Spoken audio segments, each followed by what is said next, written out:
dito? Wala po. Wala. Pero syempre, kasi iba rin yung energy, yung resistensya na kailangan mong ibuhos for your concert. That's why ngayon pa lang, as early as now, nag-gym ka na. Wow. How often do you go there? Sa kondo lang po eh, sa baba. Okay. Sige. So ngayon pa lang, talagang alam na natin na pinaghahandaan na ito ni Arthur. Very special nga naman talaga ito para sa kanya. So now, of course, we also have the press people here who have a few questions para sa iyo. Kasi kagaya yan, interesadong malaman kung kagaya yan, anong mga pinaghahanda, kung paano mo pinaghahandaan ito. Okay, so let us have the list kung sino yung ating tatanungin. And again, we would like to remind everybody na 2 questions po for you guys. So if I call your name, i-prepare na po natin ang ating 2 questions for Arthur. Arthur, ikaw ba? Are you ready? Yes po. Yeah, alright. Okay, so here we go. Tawagin na po natin Mr. Alan Sancon from Stars Photo. Hi. Hello, sir. Yes, hello po. Hello, good 2 questions po from you. So congratulations Arthur for your concert. Yan, bali nagtanong ako kanina if this is your first concert in Araneta. Parang how excited you are, parang ready ka na bang sumigaw ng Hello Araneta, di ba? Laging yun yung sinasabi ng mga artists. And what do we expect from this concert compared dun sa 2 years ago concert mo sa New Frontier? Thank you po. Yes po, first time ko po sa Araneta. And since first time nga po siya, madami po kaming, I think it's more grand dun sa NFT concert namin last time. And mas pinaghandaan namin siya like months before the concert. So, yun po.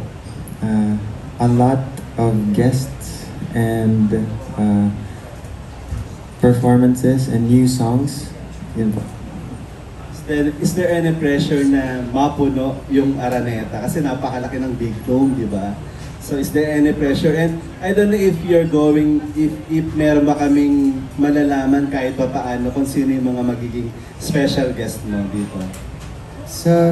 Siguro po sa special guests, hindi ko pa po siya pwedeng sabihin.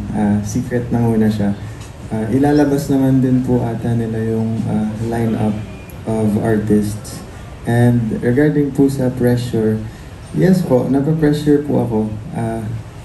Hindi sa thought na kung mapupuno ko siya or hindi. Gusto ko lang talaga na mabigyan ng magandang performance yung mga pupunta. So, yun po siya.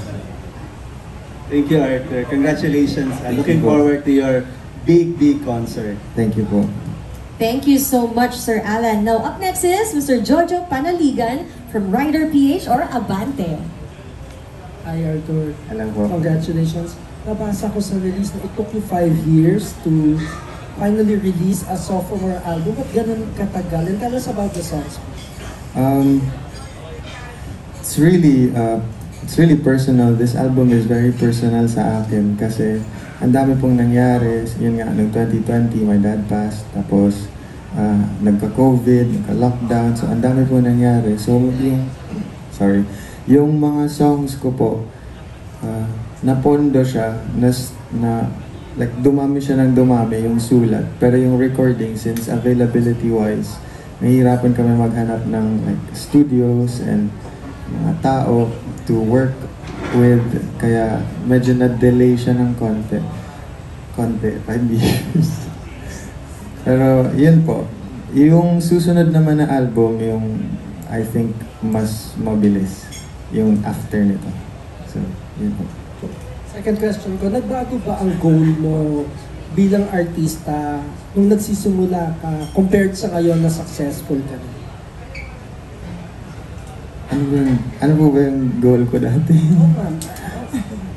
Yung goal ko lang po talaga is to connect with people, like soul to soul, emotion to emotion. And I think yun lang naman po, to find comfort in music. Yun lang naman yung goal nating lahat actually sa music. It's just, looking for the most comfortable space for people. So yun lang naman siya. So ganun pa din hanggang ngayon. Yes po.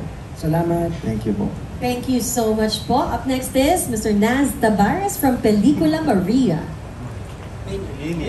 Mania. Hi, Arthur. So, ano yung sa 28, bukas na yung release ng album mo? So, ano yung mga pwede mong i-detail sa amin about the album? I-details po. Thank you po. Details, story-wise, hindi ko po siya ma-express ng maayos, pero connected po siya.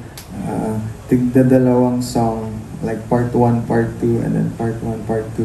Tapos yung ginawa ko po, yung first song and yung last song, yun yung part 1 and yung part 2, para pag pinakinggan po siya ng buo, may isip po natin, yung listeners, may isip nila na babalik na naman ako sa una. Parang ganun siya, like cycle of emotions lang siya. So, yun po. Sa concert naman, gaano ka hands-on sa concert? To be honest, nagfo-focus po kami ngayon sa health and well-being. Yun po muna yung focus ng lahat, actually, ng team. Supplements, vitamins, exercise. Tapos, para po pag nagsimula na po yung rehearsal schedules, mabibigay po namin, mabubuhos namin yung energy na kailangan allotted for concert. Parang ganun po. Thank you so much, Mr. Naz from Pelikula Mania. There you go. Next is Jacob Manangan from TikTok. Hello, Arthur. Hello po. First of all, congratulations. Anong initial reaction mo na finally bibigyan ka ng Viva Live ng siyempre concert sa Araneta pa? Parang ano yung initial reaction mo doon? Okay. Honest po talaga to God. God is my witness. Sabi ko po talaga, sure po ba kayo? Kasi po ako po, I will never be prepared for an Araneta concert like ever. So, tinanong ko po yung family ko, yung Viva, yung team, na sigurado po ba kayo na eto na po yung oras. So, yun po, like sobrang overwhelming lang siya. And, yun. You can do it. Alam ko naman na you have a lot of fans around there. And second question naman, ano yung nafe-feel mo na isa ka na ngayon sa mga new generation of superstar singers ng OPM? Parang ano yung reaction mo na kayo na yung magtutuloy ng OPM industry?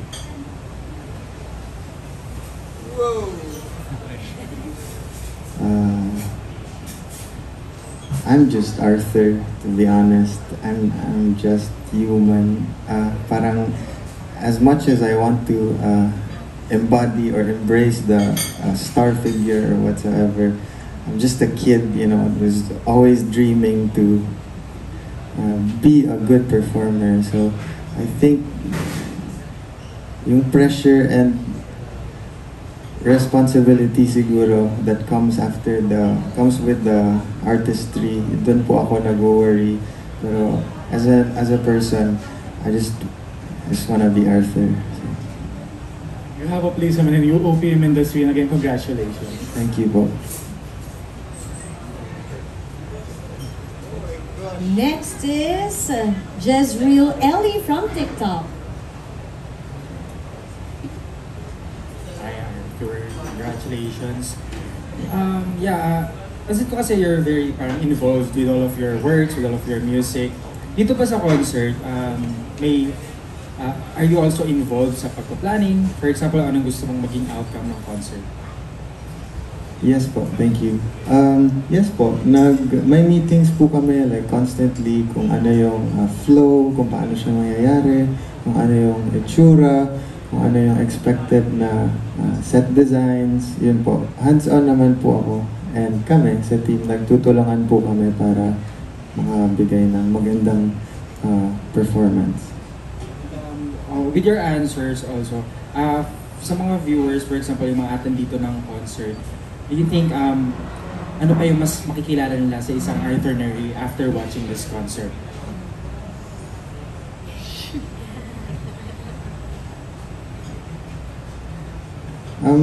27 na po ako.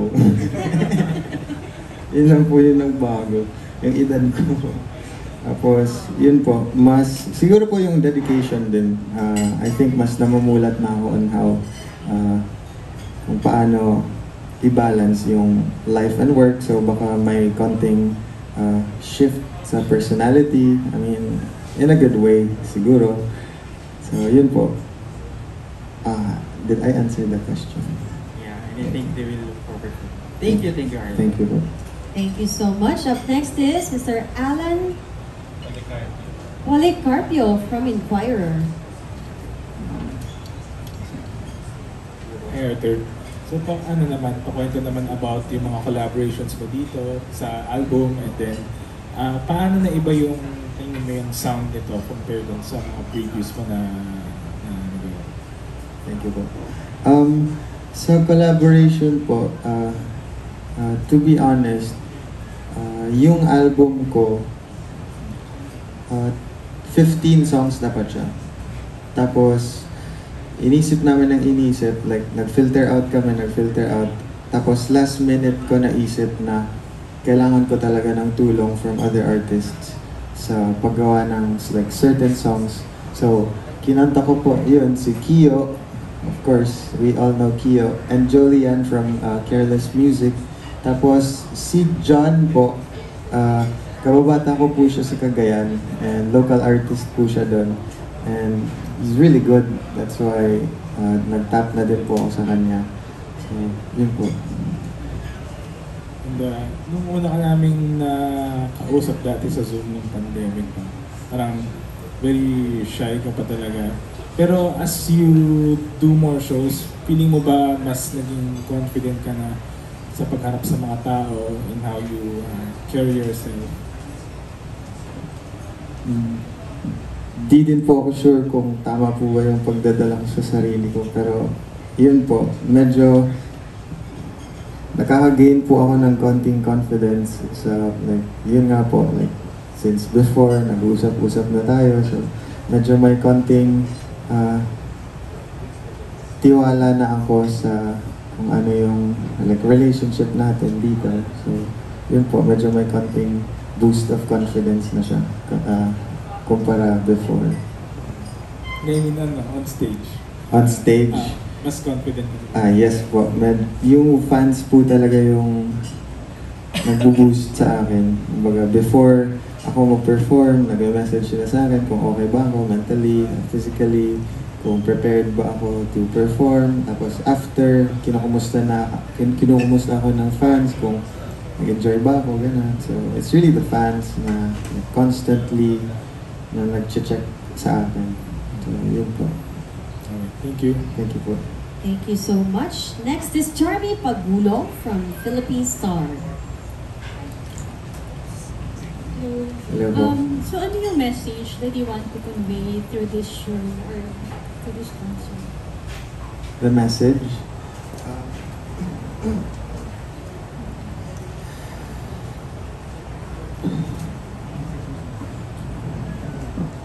The message that I want to convey, siguro yung gusto ko lang po ipakita yung growth ko as an artist and yung mga emotions na pinagdaanan ko po, na nilagay ko po sa album na ito and nakakantahin ko po sa concert. So yun po yung, like, major siguro goal ko na, like, ipakita ko lang yung ilabas yung emotion na nilagay ko. So, para po siyang ganun. So ano yung, may pwede ka nang ma-share na sa setlist? Setlist? Pwede ba sabihin? Ay, ito po. I think po, like, majority po dito, halos lahat, or like, if not all, kakantahin ko po siya sa album. And as a concert, plus yung mga covers and old releases dati. Yun po. So last na lang, ano yung, why is this the perfect time for you to stage this concert in Araneta? promise po, hindi ko din po talaga. Gusto ko lang po talaga na ma-experience yung Araneta din. And since binigyan po ako ng opportunity, nag-go na po din talaga ako. So, yun po. Thank you so much po. And up next is